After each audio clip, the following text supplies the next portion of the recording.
So now we're going to turn the page. We've been looking at what people expect of perceive of pastors and perceive of churches, but now we're going to look at what people expect of churches and of pastors. So we'll start here with their ideas of how churches and Christian organizations can serve people in their community.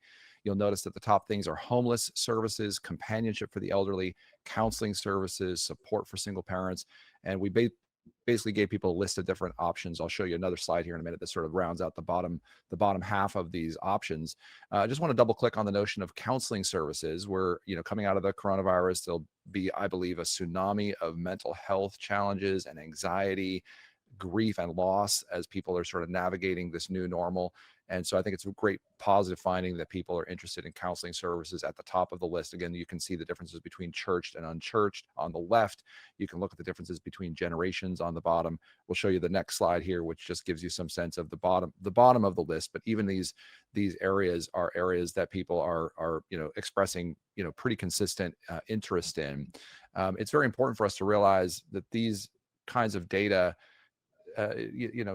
we certainly need to do what God calls us to do as a church community, but it also helps us understand a little bit of what are people looking for. How can we, as Glenn talked about earlier, sort of authentically step into the community needs, not just to change the perception of the church, but in fact to sort of live into what God has called us to do, to be a faithful presence in our communities.